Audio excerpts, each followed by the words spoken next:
What's going on, Notre Dame fans? Mike Singer from blueandgold.com with our beat writer, Tyler Horka, with a Notre Dame football talk video. And we haven't done one of these in a little while, Tyler, because there's not a whole lot going on. In early January, you had transfer portal, coaching news left and right. It has been quiet on the coaching search news. We think next week you'll see some more reports on the defensive coordinator and running backs coach openings. So we will leave that for next week. But for now, let's just kind of talk about some of the recent developments. Notre Dame's had a handful of players enter the transfer portal. We start to see some of their destinations as well. You've had Caleb Offord. Most Notre Dame fans probably don't even know that name. Rising sophomore entered the portal and committed to Buffalo. Jay Bramlett, punter to LSU. Quinn Carroll staying close to home, Minnesota. Lawrence Keys, Tulane. Shane Simon, Pitt. Brendan Clark, the quarterback, Old Dominion, and rising sophomore Kari G going close home at Georgia Tech. So first of all, guys, hit the thumbs up if you're watching this.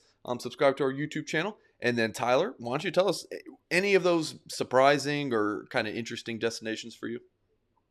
Well, obviously, the most interesting one is probably Jay Bramblett going back to the South and staying with Brian Kelly. Obviously, there were some worries among Notre Dame fans, coaches, probably even players that, oh no, Brian Kelly's going to LSU. That's a powerhouse program. They just won a national title two years ago. I mean, it's hard to imagine that.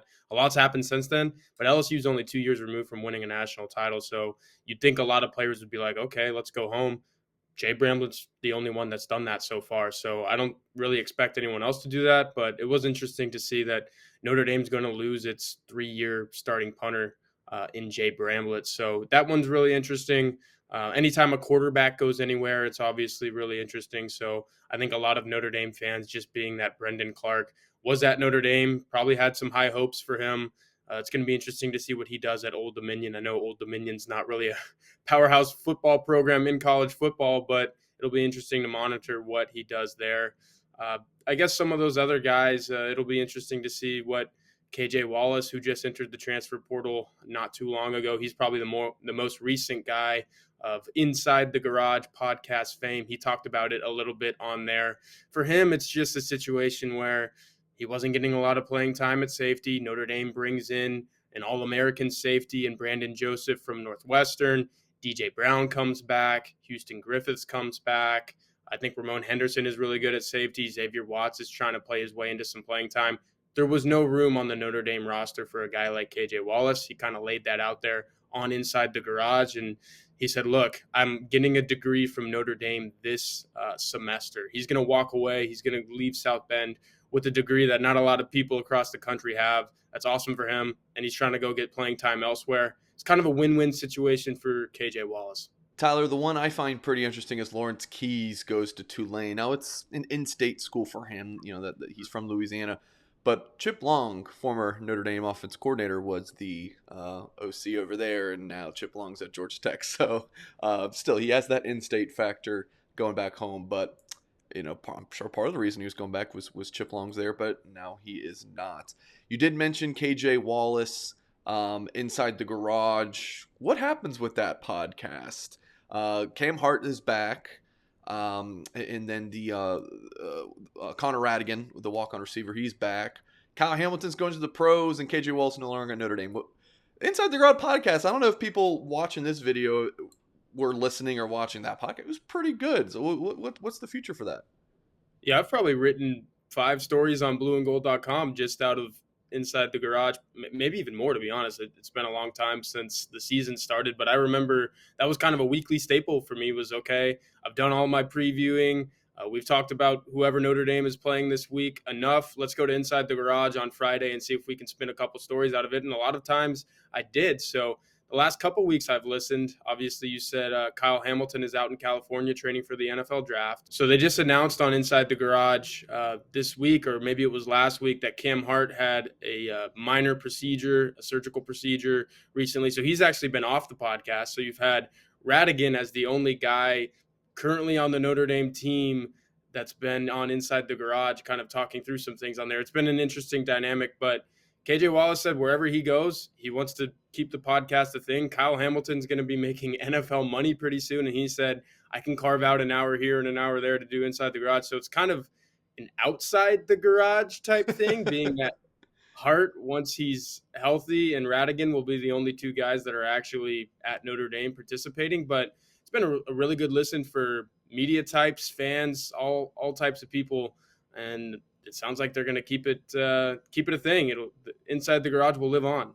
Yeah, going back to some of the transfer talk and KJ Wallace leave, and I kind of find it interesting. Like, as we record this on Friday, January 28th, this morning, Notre Dame landed yet another kicker, a walk on. They've landed a walk on punter. They brought in a punter on scholarship. They landed Blake Group on scholarship from Arkansas State. It's like, man, safety. They bring in Brandon Joseph. When you bring back Houston Griffith and DJ Brown, it's like, man, they're really loading up on competition on safety, kicker, punter, and then it's like, man, you look at receiver, running back. They need some more additions there as well. Notre Dame really breeding competition, like someone like Josh Bryan, who Notre Dame flipped in the 2021 class from Colorado on scholarship. They're not just handing the job to him after Jonathan Dwover leaves. Like it's all about competition. Which kind of brings me into my next point, Tyler. You wrote an article at blueandgold.com recently, premium article. So if you want to read it, $1 for a year of premium access. If you sign up before Wednesday, we'll also throw in a free Founders Club hat. And if you're in the Founders Club, 10% of your lifetime donation, 10% of your lifetime subscription will be donated towards the late great Lou Samoggi's scholarship fund. So make sure you check that out, blueandgold.com. The description is in, or the link is in the description of this video. So yeah, going back to that article, I mean, I know it was a little bit more speculation on who Notre Dame could go after based on the On3 transfer portal rankings and who's still out there. I think Chase Cota from UCLA is someone who is interesting to keep an eye on. Any other thoughts on that article, Tyler, and just how important it is for Notre Dame to go get someone from the portal at receiver? Yeah, Code is definitely an interesting one. Actually, a guy that Notre Dame recruited when he was coming out of high school in Oregon. Obviously, he elected to stay on the West Coast, which is what a lot of guys over there do. And he might do that again in his second recruitment, whatever you want to call this. It sounds like Oregon is really high on him. Dan Lanning already set up a meeting. I think that was either going to happen this week or this weekend. So wouldn't be surprising if he stays at Oregon, but he's probably the best guy on that list. He was a contributor at UCLA. Guy who's 6'3", can make a lot of catches in traffic, can make a lot of catches down the field. Notre Dame just lost a guy in that kind of realm, and Kevin Austin Jr. going to the NFL. So a lot of the guys on that list that I mentioned, 5 of them were Power 5 guys, a couple of them from Vanderbilt. So the academic requirements are there, obviously. I think pretty much all of these guys are graduate transfers as well. So you really don't even have to worry about the academic requirements. But I would look at Vanderbilt's Cam Johnson or Vanderbilt's Amir Abdur-Rahman, Boston College's CJ Lewis. That's an interesting connection in that Notre Dame plays Boston College this year. And former Notre Dame quarterback Phil Dracovic at Boston College, that was actually one of his top targets a couple of years ago. So there's some guys on this list that have Power 5 experience, some guys that have experience catching the ball in college football. So Notre Dame needs that. Like you said, breeding competition at kicker is awesome, and place kicking is an important part of the game, but so is catching the football and wide receiver. And Notre Dame doesn't have all that much competition at that spot right now. It could definitely use another guy. It's January 28th. Notre Dame fans, go ahead and mark down that Notre Dame will be bringing in a transfer portal receiver. I feel pretty confident in saying that. So, all right, that's going to do it for this video. Make sure to check back next week. We'll have more recruiting talk with National Signing Day. Might be a quiet National Signing Day, but still have some talk there. And then what happens with defensive coordinator and running backs for Notre Dame. That's the 2 openings on the staff. So make sure you hit that thumbs up. Mike Singer, Tyler Horka here from blueandgold.com. We'll catch you guys next time.